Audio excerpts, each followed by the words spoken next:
Welcome to NFL Live, where we have breaking news from all across the league today, and most of it's not good. Adam Schefter, fill us in, starting with some rough news for the LA Chargers.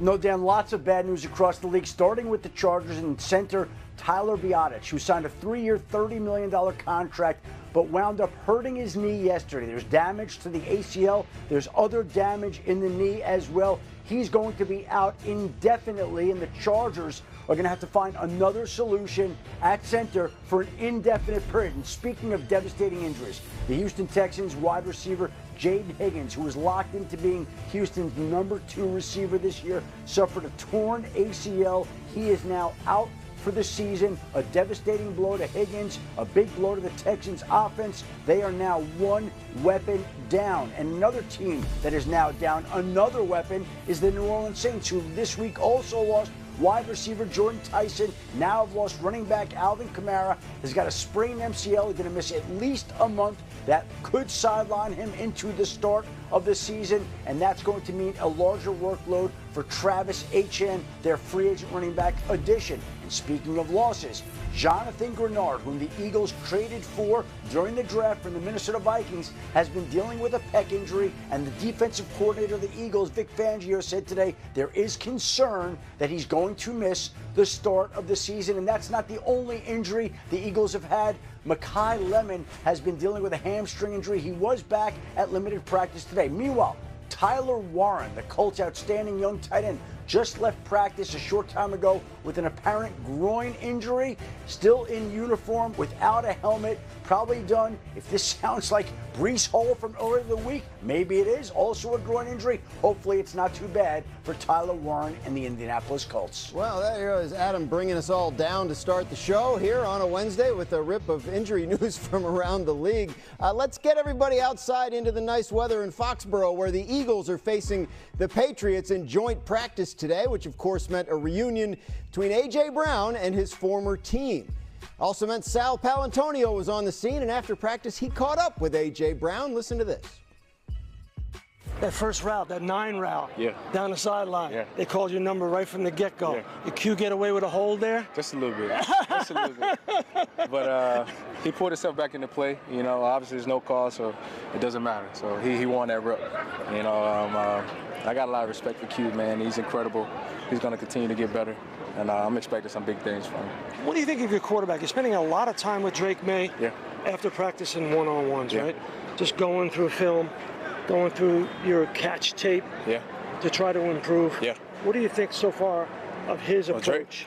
Of Drake. Man, he's a true leader. He's a true leader, man. How so? He's young, man, and he's always watching tape. He's always trying to get better. We're sitting talking about the defenses and what you like and how you see the game, and we're trying to see it at the same time. You know, that's the biggest hurdle right now. You know, obviously when we sit down and we talk in the meetings, it's easy. But when we out there and the bullets flying, we need to think at the same time, and that's where we're getting to. And we've done good. We have done good sometimes, and we miss the mark sometimes as well, and that's expected. You know, because we still learn each other and we're still trying to keep this thing going. Still got love for Philly? Always. I will always have love for Philly, regardless of if I'm liked or hated.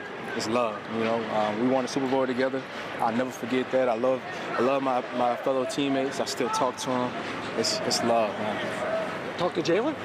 Not him, but a lot of guys. But I'm sure we'll probably catch up at some time this week. Okay. Yep. Appreciate you, man. Thank y'all. Yes, sir. Yep. And now we welcome in Sal Paolantonio, who is on the scene in Foxborough. Sal, lots of eyes on this joint practice. Fill us in on everything we need to know from today.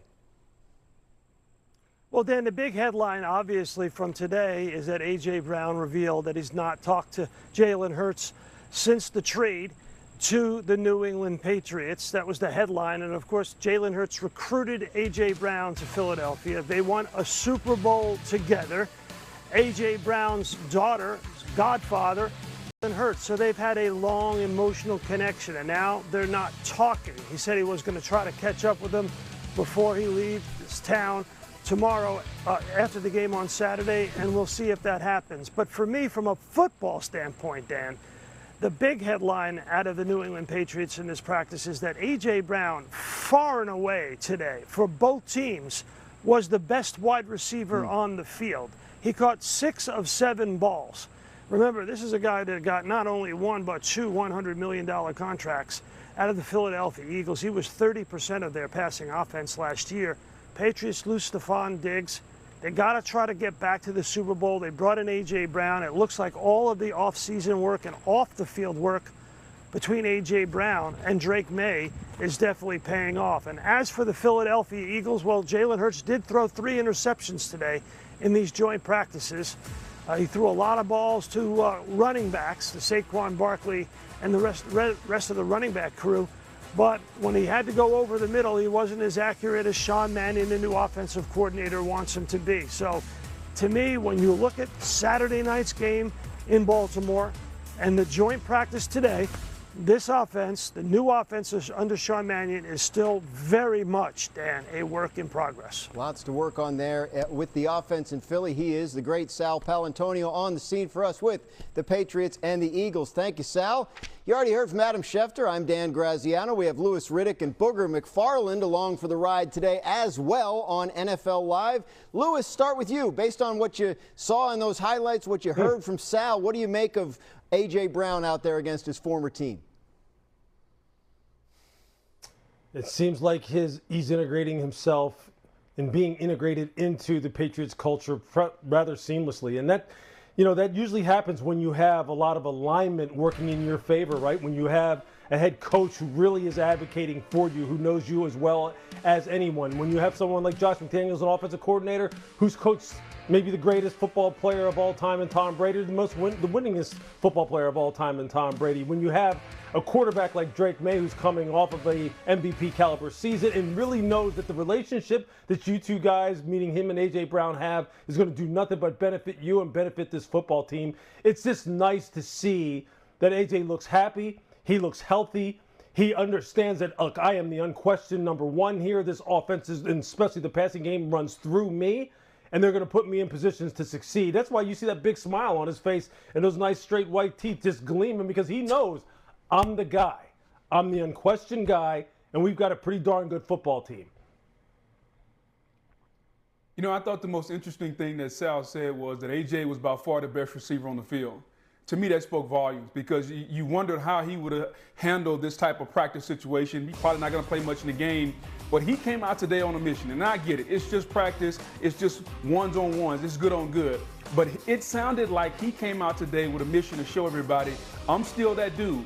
And with all the Philadelphia brass there, and with all the New England brass there, it was very interesting to me to hear Sal say that A.J. was the best receiver on the field. And I think if you're Philadelphia, you have to ask yourself, and I know some guys are hurt, are you really sure Devontae and Mekhi can fill those roles of being 1 and 2 the way A.J. and Devontae did? I have no doubt Devontae can be a number 1, but we still have to go see him do it. We got to see him do it out there on the field. But as far as today, the fact that A.J. Brown was the unquestioned number 1 receiver on the field, the best receiver, according to Sal, to me that spoke volumes. First of all, credit to Sal for asking the question that everybody wanted to know. Did you speak to Jalen? Yeah. No. Not many people would have followed up the way Sal did, so kudos to Sal for doing his usual great job there. Beyond that, the New England Patriots wide receiver room is loaded with the acquisition of A.J. Brown and Romeo Doubs. You now have other wide receivers there, like Pop Douglas and Mac Hollins and Kyle Williams, guys who last year they were counting on to make big plays, who really don't have to do that with this current iteration of the Patriots offense. A.J. Brown has given them the depth at wide receiver, the big-time guy at wide receiver that the Eagles now could use without him. That's just the way it goes when you trade away a talent like that. The Eagles, of course, get back a future first-round draft pick, and they'll reap the benefits of that down the line. But this season, the Patriots have an added bonus weapon in A.J. Brown, and they still have Kayshon Boutte here. And as we begin to see wide receiver injuries mount across the league, Jordan Tyson in New Orleans, Jayden Higgins in Houston, you have to wonder which teams will be calling New England to see if there's a wide receiver to try to pry loose from the Patriots. Yeah, we've been hearing Kayshon Boutte's name in those trade rumors for a few months now. You wonder if something does accelerate as the season gets closer. Now back to the injury that Adam told us about at the top of the show. That was Chargers center Tyler Biadasz out in